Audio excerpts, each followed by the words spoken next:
Rox dit Xebec, l'homme le plus dangereux de l'histoire. On y va. On va dire les termes un petit peu. 全てを捨てて未来へ繋いだ設計図だ。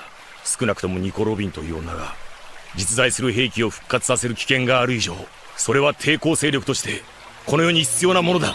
Bien avant notre ère, le Nouveau Monde était sous la domination des géants d'Elbaf. Alors que la mer était agitée... D'ailleurs, on n'en a même pas parlé en Cross Guild, mais il y a Harald avec l'autre, là, l'autre con de géant, là, l'autre Jarl, peu importe, barbe de con, là, qui a dit, ouais, le groupe, il était fort, il y avait des descendants de Ogneto, il y a un mec qui les a tous fumés. Vous vous rendez compte, on n'en a même pas parlé. Il y a un mec qui est arrivé et qui a fumé tous les géants qui était pourtant forts. Et du coup, l'autre, il lui dit, tu crois que c'est un mec du GM? Vous imaginez? Mais c'était il y a longtemps. Donc en fait, c'est pas des gens qu'on connaît logiquement. Soit c'est le Gorosei, soit c'est Im, soit c'est un mec qui a arrêté, mais il y a quelqu'un qui les a fumés. C'est terrible. Eux furent les seuls à pouvoir naviguer autour du globe. Grâce à leurs compétences en navigation, ils furent les premiers à suivre Rodstar. Et grâce à l'arbre d'Adam, purent travailler le bois comme personne. Hé, Sonny, tu fais quoi? Qu'est-ce que tu fais là? Avant eux, créant les meilleurs navires au monde. Une idée tout droit inspirée des technologies vikings qui leur permettaient d'entreprendre des expéditions par-delà les eaux profondes.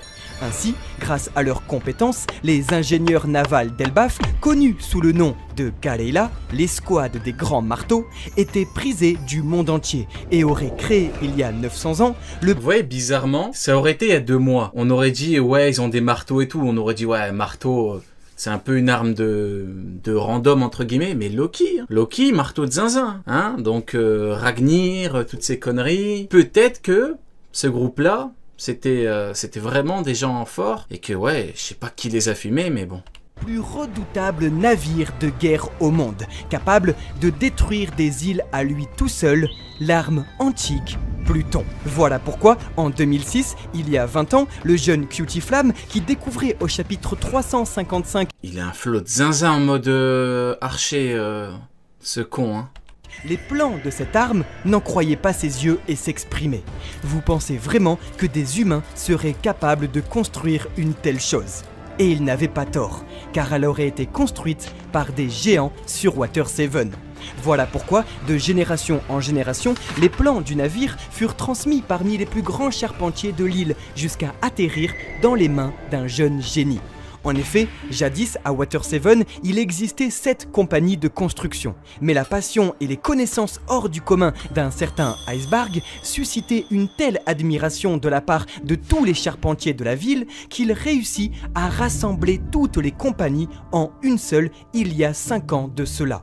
Ce serait donc en hommage au nom des charpentiers d'Elbaf qu'il aurait nommé sa... D'ailleurs, Sony a trouvé un truc très fort. Hein. C'est le seul qu'il avait mis. Bon, je pense que vous l'avez. Truc de Galeila compagnie là, c'est un bateau viking. Viking géant. Ah, masterclass, hein. En plus de débarquer en plein live alors qu'on l'attend pas, il a vraiment trouvé quelque chose de bien. Galeila, devenant avec son frère de cœur les plus grands charpentiers de leur génération, dont le rêve est aujourd'hui transformer Water 7 en véritable navire pour protéger la ville d'Aqua Laguna comme pour sauver le monde de la montée des eaux. Et Thriller Bark, véritable île-navire, nous montre que c'est possible. Mais pour cela, il aura besoin de l'aide des géants. Voilà pourquoi, il y a des siècles, le gouvernement arrêta la Galeila et l'aurait cryogénisée quelque part pour leur extraire les plans de Pluton. Car je cite Tom au chapitre 355, si une telle arme était construite, ce serait la... C'est sûr, il y a un pro-amiral con qui a dû dire « Oh, mais c'est sûrement cousin !» fin du monde. Mais c'était sans savoir... Heureusement qu'ils sont là. Que ces plans étaient entre de bonnes mains, jusqu'à ce que le dernier héritier de cette volonté, Cutie Flamme, décida, le dos au mur, de les brûler pour que jamais le gouvernement ne puisse mettre la main dessus.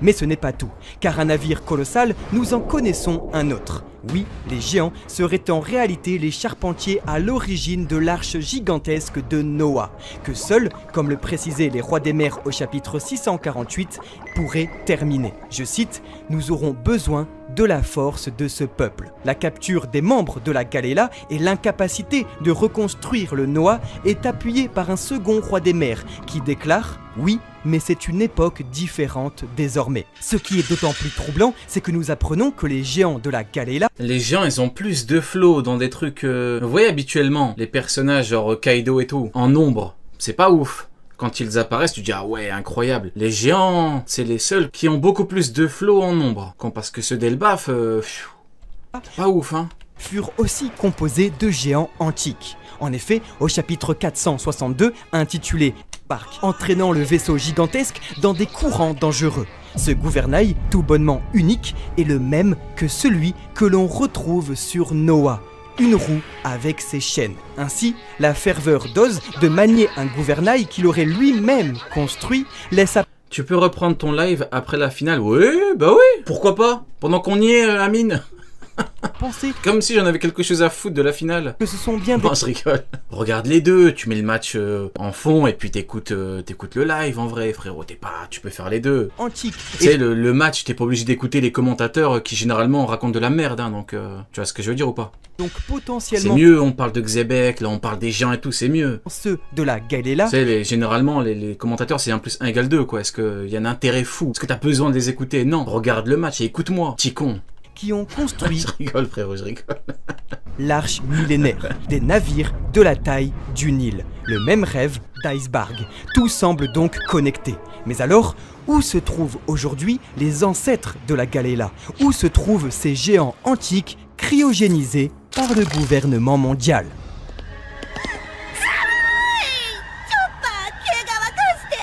よし、わかった。って逃げるか。なんだろう、ここ。外なの？もしかして冷凍庫？暗くてよく見えないけど、ここは道じゃないのかしら。暗くてよく。あ、見えた。奥に Oh, mais c'est sûrement Kuzan. 扉が。 C'est arrivé sur l'île scientifique de Punkazard, au chapitre 655, que nous découvrions un gigantesque mur. Dessus, le logo du gouvernement mondial, de la marine, mais également des géants antiques étaient inscrits avec un message clair, défense d'entrée. Si à l'époque nous pensions qu'il s'agissait là d'un mur d'enceinte pour enfermer l'île en quarantaine après l'explosion chimique provoquée par Caesar Clown, la réalité était tout autre. Il y a que dans mes lives qu'il y aura ce genre de questions de con. Tu prends le Mont Corvo en 2 contre 1 à la bagarre, oui ou non? 1120 à travers les souvenirs de Vegapunk que nous pouvions découvrir que ces murs étaient déjà présents il y a 26 ans.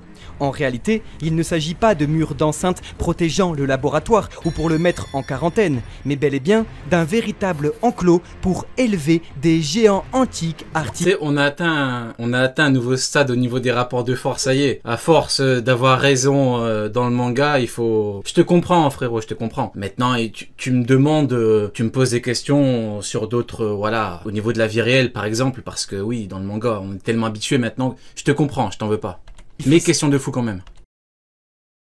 Les Numbers, enfermés dans une véritable ville factice pour étudier leur comportement et surtout les dégâts qu'ils peuvent causer. Oui, l'île ne possède que des laboratoires et une base militaire de la marine, mais aucun civil. L'existence d'une ville entière n'a donc aucun sens, sauf si elle aussi est artificielle. Voilà pourquoi, lorsque les Mugiwara arrivent sur Punkazard, au chapitre 655, ils découvrent une ville entière, mais surtout un crâne de géant antique au milieu des décombres. Robin précisait même à l'époque que la taille était bien plus grande que celle d'un géant normal. En effet, avant l'affrontement d'Aokiji contre... Alors on ne Amiro plus. C'est avec horreur que Nami et Chopper découvrent cet endroit au chapitre 660 sans comprendre de quoi il s'agissait réellement. Nous pouvons en effet retrouver 3... Mais attends, les mecs, ils étaient à Punkazar. Du coup, Akainu et Okiji, sont partis combattre dans cet endroit-là. N'importe quoi. Les bras croisés avec une coiffure en pique, un autre exactement la même barbe et les mêmes cheveux, et enfin le plus grand avec sa mâchoire de golem. Voilà donc qu'à son habitude, le gouvernement mondial venait de s'assurer que plus jamais les plus puissants charpentiers du monde ne construisent de navires millénaires et gigantesques, que Noah reste chez les hommes poissons et que Pluton reste à jamais sous Wano Kuni. Mais comme les rêves des hommes n'ont pas de fin, préparez-vous à voir la volonté des géants refaire surface. La Galéla n'a pas dit son dernier mot, et un jour, Water 7 flottera sur les eaux. Un jour, Pluton sera libéré de Wano, car il reste du bois d'Adam, et il existe toujours un géant avec un marteau. Ah, on y est les mecs.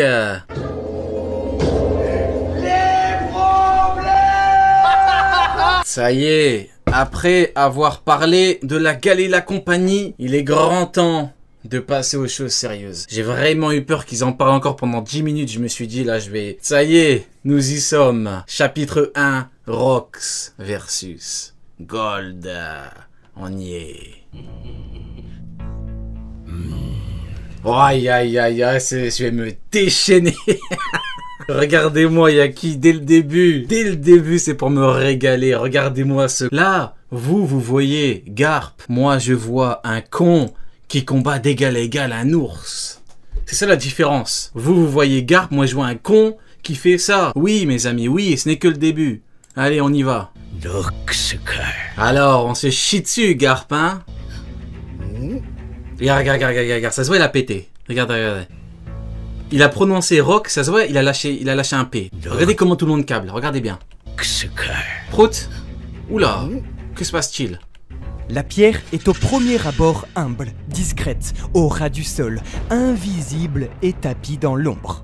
L'or, lui, est ostentatoire. Voilà. Il crie sur les toits du monde sa Ostentatoire. démesure. La pierre, elle, ne brille pas, elle attend son heure. Immuable et peu séduisante, elle sait qu'elle est éternelle, que son heure viendra. Tandis que l'or offre à voir son accomplissement, sa gloire, sa richesse et son pouvoir, elle sait que tant qu'elle sera là, ses rêves Ah, barbe poire. n'auront pas de... Là, pareil. Là, vous voyez un mec qui est devenu empereur. Moi, je vois... Vas-y, j'arrête de faire le con. Attends, je vais essayer de retirer le RI. Vas-y, j'arrête de faire le con. Je suis trop un gamin. Allez. Mais frère, qu'est-ce qu'il fait? Il fait du RP montgolfière ou quoi, ce con? Il essaie de s'envoler, ce bas. fin. Ainsi, c'est au crépuscule de son œuvre qu'Eiichiro Oda fait du final de One Piece le conflit entre deux idéologies, entre la pierre et l'or, entre Rox et Gold. Oh, le beau gosse. Waouh, il est beau, hein. Ah, regardez mon goth. Entre deux familles que tout oppose. En effet, les révélations apportées par le chapitre 1154 de One Piece nous laissent penser qu'il y a 60 ans, la ruche était en réalité l'un des 170 pays affiliés comme l'étaient Dressrosa, Alabasta ou encore l'île des hommes poissons. On a que des raclures de première. Incroyable. Pour Roger, Rock, c'était certainement son premier véritable. Bah oui. Les gens, quand je leur disais Barbe Blanche, non. Arrêtez de croire que Barbe Blanche, c'est son vrai ennemi et tout. Me disait, si, tu connais rien. J'y connais rien. C'est moi, j'y connais rien. C'est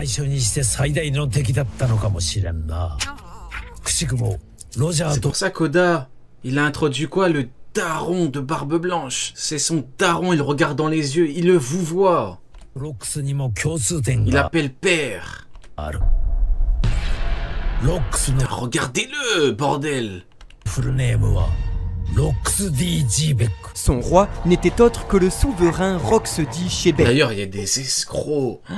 Il y a des escrocs. Vous savez, c'est quoi leur dernier truc? Ils me disent, ouais, Shebek. On dit Shebek parce qu'en japonais, il dit Shebek. Ah ouais? Bah, on va écouter la prononciation en japonais. On va voir, c'est Shebek.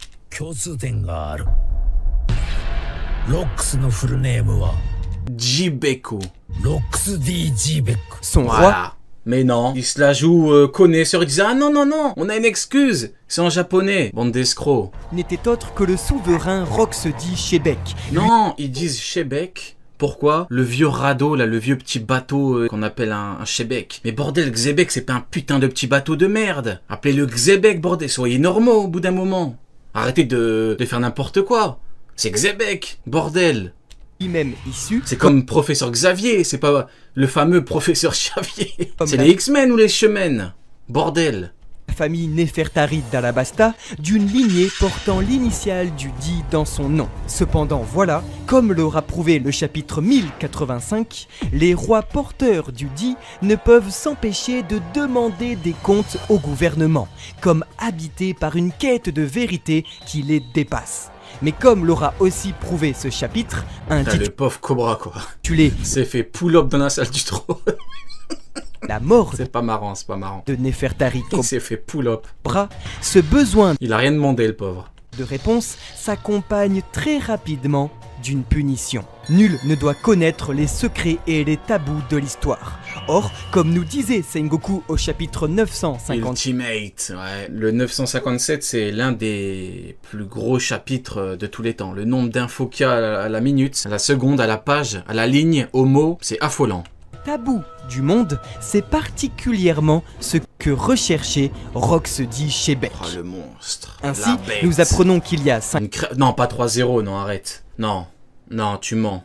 3-0? Vraiment? Arrêtez de regarder le match. Venez sur le stream, les frérots, il n'y a plus rien à... y a plus rien à manger. Il n'y a plus rien à grailler. J'ai eu la vision. J'ai dit quoi tout à l'heure? Quand un mec il m'a dit, ouais, le match. J'ai dit, frérot, regarde-le au fond. C'est mieux. Pourquoi t'es là, tu te focalises dessus je l'ai dit, putain, les gens ils écoutent pas. Moi allez, c'est mieux, j'avance parce que j'en ai marre au bout d'un moment. C'est comme Xebek, les gens ils comprennent pas. Il arrive, les gens ils se chient dessus. Allez, c'est mieux on avance. 56 ans, le souverain participa tout naturellement à la rêverie, conseil des rois. Au même moment, le roi Harald, qui lui n'était pas convié... Harald, il fait 8000 mètres, il s'est infiltré. Je sais pas comment il a fait. Soit avec un fruit, je sais pas comment il a fait pour s'infiltrer le bonhomme. Hein. Donc c'est la tour Eiffel. S'infiltrer illégalement pour tenter de faire d'Elbaf un pays affilié au gouvernement mondial. Seulement, comme nous le montrait Néfertari Cobra, pendant les rêveries, les rois un peu trop curieux prennent souvent des décisions un peu trop dangereuses. Désolé, j'aurais dû t'écouter, mais oui, Amine, mais je t'en veux pas, Amine, je t'en veux pas. J'ai l'habitude, en fait, c'est l'histoire de ma vie. Les gens ne s'écoutent pas, après ils se chient dessus et ils disent, ouais, j'aurais dû t'écouter. Qu'est-ce que tu veux que je te dise hein? 世界の王を目指し、世界のタブーに触れすぎたために、その存在を示す情報は今に残らず、我々世代の一部の海兵の記憶の中に眠っているだけだ。 Nous pensons alors que comme le roi d'Alabasta, Shebek demanda des... Le fameux Shebek, le fameux radeau, le petit bateau Shebek. ...comptes au gouvernement et apprit les tabous de ce monde. Peut-être a-t-il lui-même témoigné de la présence d'Imu Nerona sur le trône vacant. Cependant, niveau puissance, Shebek, c'est pas trop Cobra. Le jeune roi aurait donc résisté et tué... Il a fait quoi? L'amiral de la... Voilà. C'est pas trop Cobra. Le jeune... 20 ans, même pas pirate, même pas de prime.